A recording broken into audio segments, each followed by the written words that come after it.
Hello out there. Welcome to Freestyle Scary. I'm your host, Jack Luna. Freestyle Scary, for those who don't know, for people who are new here, and for people who have been here who don't understand what I'm doing when I do these. This is me telling a freestyle scary story. The reason I'm able to do it isn't because I'm some genius. I'm not. I just have a lot of life experience, and I'm a liar. I've always been a great liar, and I think any good storyteller is, and I think any great actor is. That's basically what it is. You're pretending to be something that you're not. In storytelling, you're getting into people's minds and fleshing things out that you truly are not. I think very honest people make poor storytellers. I've morphed my ability to manipulate people and lie for my benefit into something that's more positive through this podcast, and I really appreciate it. I've worked on myself for the past 15 years on that. It's all about insecurity and trying to impress people and make yourself feel better about yourself, right? And these days, I only do it in the spirit of trying to tell a good story. The reason why it's so good at times, what I can do with these, is because, again, I'm drawing from real experience. The reason why it's shit at times is because I'm literally doing it off the top of my head, drawing from those experiences and trying to flesh out something. Anyways, without further ado. Oh, I should say something. I've had a rough month, and I've mentioned it a couple of times now. People close to me, around me. One committed suicide, a 43-year-old father of 3 kids my age, one older, who I know them all, had seen him recently, killed himself. And a kid that I worked with at the high school, he was autistic and he had some health problems. He worked at the gas station. I just saw him a couple of weeks ago, and he's dead. I just heard he died. He died from cancer. I didn't even know he had cancer. I just tipped him $5 and he couldn't believe it. He was like, "What's this all about?" Like, "I don't know. Like, you know, you just pay for this." I'm like, "No, man. Like, that's a tip. Like, you know, take it." He's like, "Nobody tips me." I'm like, "I know, but I do." So, he dies.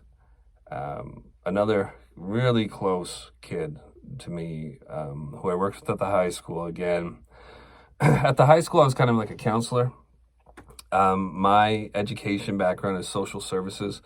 So when I got out here, it's a small town. There was no work for me in that field. I come from a city where it's like a dumping ground for people with mental illness, a lot of shelters and halfway houses, things like that, where I was working.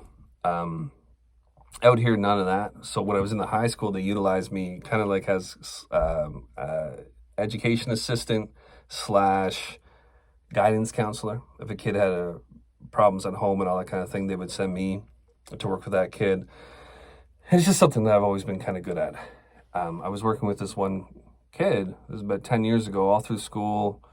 He would flip tables, throw stuff at people. He had a rough home life, and got him through high school. After high school, he'd check in with me, he'd come on Christmas and bring me a gift, and we'd go out and drive around his truck sometimes, and he would check in on me like a big brother, looking for advice and things.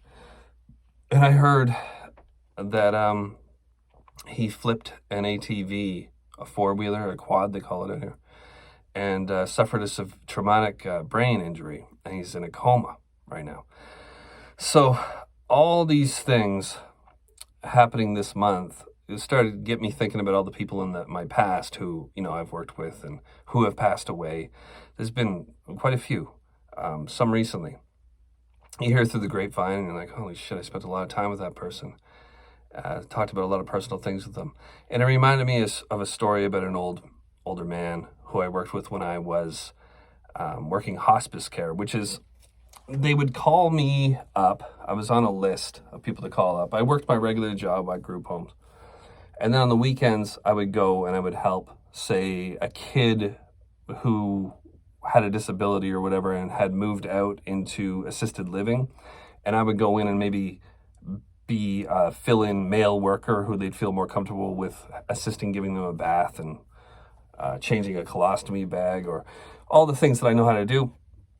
Not that it's that difficult. It's just things that a lot of people don't want to do. And the particular story I want to tell you about today is, I'm calling it the bag lady. It's about an old man that I was assigned to work with in a really rough neighborhood back home. He was in his early 70s and had been released from prison because he had throat cancer. He had been in prison for like 20 years, and he was a really, really bad guy, but had weakened and met God, apparently, and had not been an issue for like 10 years. And he's dying of throat cancer, so they decided to let him go into this halfway house situation. I was assigned to help him do errands on the weekend. I assist with baths and things like that too. Take him to his parole officer and just spend some time with him on the weekends. His name was Terry. He liked to smoke.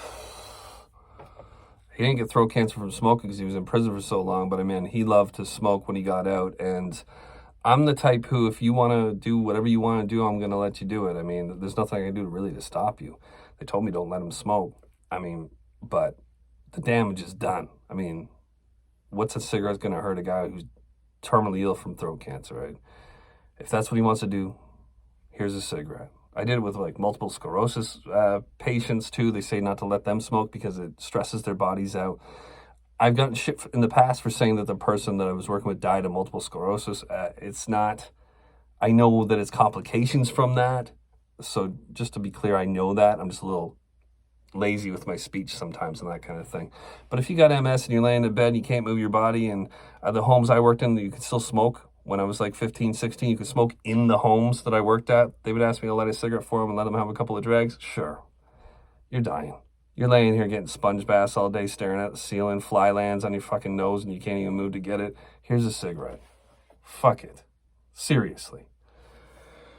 So, me and his name is Terry, if I didn't mention it yet, would go out and we go to this bird sanctuary. And a bird sanctuary, you probably know what it is, but it's located in kind of a nice picnic area, and you can look at birds. It's like in a wildlife area. It's a shitty neighborhood, shitty place, but they still had little forested, protected spots when this was called a bird sanctuary, and they had a little farm there, like a Charlotte's Web farm. You know, they had goats, turkeys, chickens. They had a cat. They had... that was really about it. Oh, ostriches or emus. And there would be volunteers that would come through and feed the animals, and they were there for the public to enjoy for free. So I would bring Terry there, and Terry really liked animals. Terry would talk a lot about reincarnation and about how he was worried about what he might become. Terry believed that we don't all just go into another vessel like a body. He also believed, like, the math doesn't work out. More and more people, the population is expanding. There's fewer souls than bodies available. This is how he explained to me. Keep in mind, this is a crazy, guy who just got out of prison, died of throat cancer, probably was a rapist or a child molester for how much time he had. He never told me what he did. But this was his belief, was that there are bodies out there that are just kind of for grabs, and you go into them when you pass. They die in life. Spiritually, they die in life. And I'll get to that in a second. But also that we can go into cats and dogs and insects and reptiles. He believed all that, right? Which is really what reincarnation is. You can go into anything, I guess, right? Part of the reason why he liked these animals is that he could see himself in them. And so for the goat's got the horizontal pupils. And he explained to me that the reason why is because when it's grazing, its eyes automatically tilt up and it can see the horizon, and it can see in its periphery really well with these horizontal eyes. People say they look evil and stuff. The reason why they look this way, like, I think horses have this too, and some other prey animals have this, where their eye pupils are horizontal so they can see more of what's coming. They're in they're in a prone position when they're grazing so they can see what's coming. The cat, which he loved this cat, and this cat didn't love everybody. His name was Bumpy. At least he called it Bumpy. I'm sure everybody had a different name for this cat, but this was his barn cat that was around there. And for whatever reason, it was the only cat there. Although there were stray cats everywhere, this cat had fended all the other cats off. This was its territory. And it would walk along the fence and check on everything. And it wouldn't be friendly to anybody that I saw, except for Terry, who was in a wheelchair, by the way. And he would hop up onto Terry's lap, and Terry would pet him. And the reason why he called him Bumpy is because he had all these weird bumps on him. I don't know what they were, cysts or some kind of disease. But he would explain to me, look at Bumpy. Look at his eyes. He's got, vertical slits. He's a prey animal. He's actually an ambush predator, he told me, so that they can focus in and pounce and see in the light and in the day for hunting and all that. Same for like a fox, but not the same for like a lion or a human being, because apex predators, they don't need to ambush so much as they just need to straight up hunt, and they get a little mix of both, was my understanding of the whole thing. And what Terry told me was that, man, I hope I become like Bumpy. I want to be like Bumpy. I am Bumpy. Before I went to prison, I was like Bumpy. I was an ambush predator, which lent me to think that he had been a rapist or something like that. He was something really bad, this guy.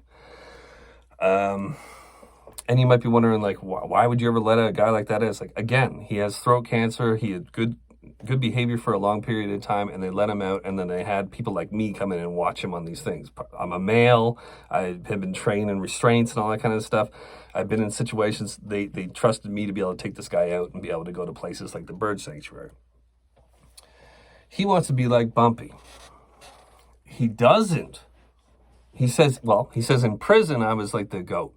A prey animal, right? Like I said, horizontal eyes. Everybody's after him, probably because he's a child molester or something. He's like, the turkey and the chicken and the emu don't want to be that. They're dumb as shit. Emu, ostrich, whatever it's called, got a brain the size of a walnut, one of the dumbest creatures on earth. The chicken, he's like, the turkey can drown just standing there. If it starts to rain, it might not know to put its head down. It's so stupid, it'll drown. He's like, and that's me now, sitting here smoking a cigarette while I got throat cancer. If it starts to rain right now and I nod off, I bet you I wouldn't have the sense to put my head back down. He's like, I can drown in my tears at night.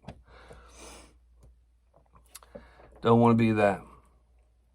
Anyways, Bumpy'd always jump up. He's on his lap. There's a woman I noticed the first time I'm there. I don't say anything. But the second time I'm there, I see a car pull up, and there's this woman who is sitting on a bench behind us underneath like this big tree. I don't know what kind of tree. It was a maple, I believe. And she just sitting there. Old lady, ancient, skin super brown. She's a white lady, but super tan forever.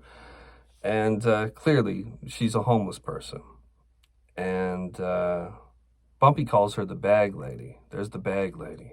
Whatever. You call an old lady a bag lady, of course. An old homeless person. Fine. Just let her feed the pigeons, whatever she's doing. But she has bags. She has like grocery bags in her hands. The second time I'm there, a car pulls up, and the lady goes to the car. And a couple of minutes later, I hear the sound of rustling bags. And I go to Terry, what's that all about? And he goes, well, that's the bag lady. She is worried about getting an STD, or her John is worried about getting an STD. And if they don't have a condom, she uses one of those bags to put over the man's penis to blow him with. So you're hearing a blow job, and she's blowing the guy through a bag. That's why we call her the bag lady. She's trying to protect herself and him.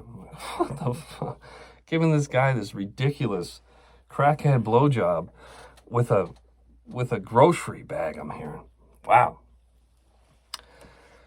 Terry explains to me that in life, some people die spiritually, like I said before. And when others pass, he believes that we go into live animals or live people on the way out as form of punishment.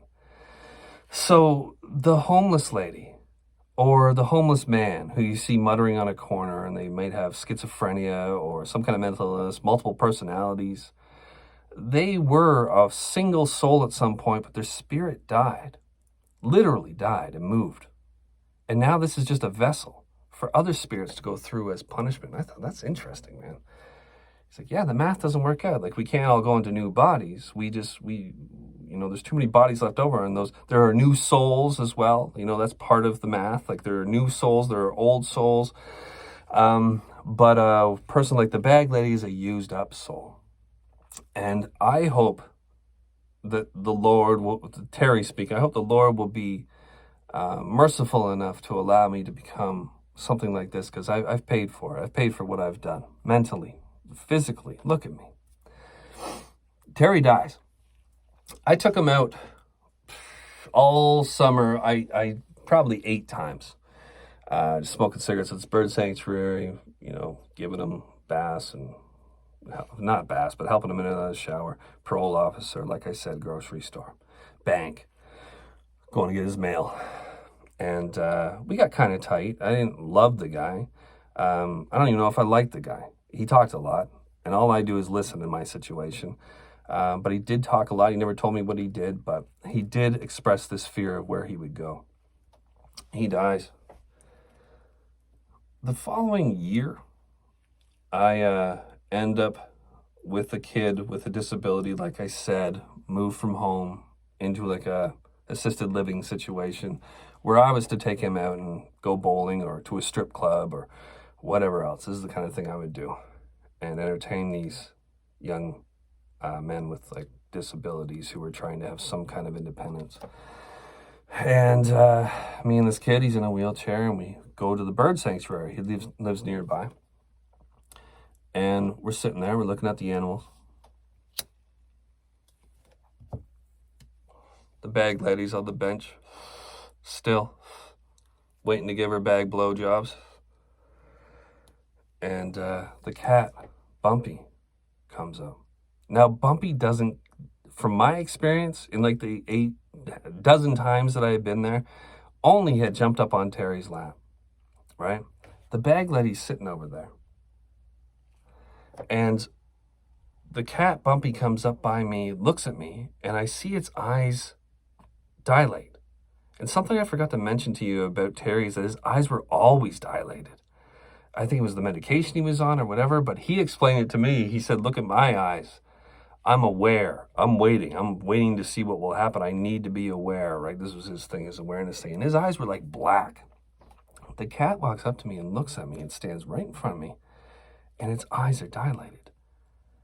And it's daytime, where I believe that they should be pinpricks. I don't know a shitload. All I know is what Terry told me. I look at the cat and I'm like, Terry? Like, this cat has never shown me any attention. Cats don't like me. Dogs don't like me. The reason why is because I don't like them. I don't hate them. But I don't enjoy a dog jumping up on me and slobbering on me. I'll knee it right in the chest. I mean, a cat comes near me, I kind of get the fuck away from it because I'm allergic to them, right? And the cat comes up to me this is the first time, and it's looking at me, and the guy I'm with was like, hey, kitty, kitty. Won't jump up on Buddy. Not jumping up on me, and it goes away. It walks over to the bag lady, who's waiting to give these bag blowjobs, and hops up onto her lap. And she begins stroking it. And she looks up over at me, and I can see that her eyes are as black as night.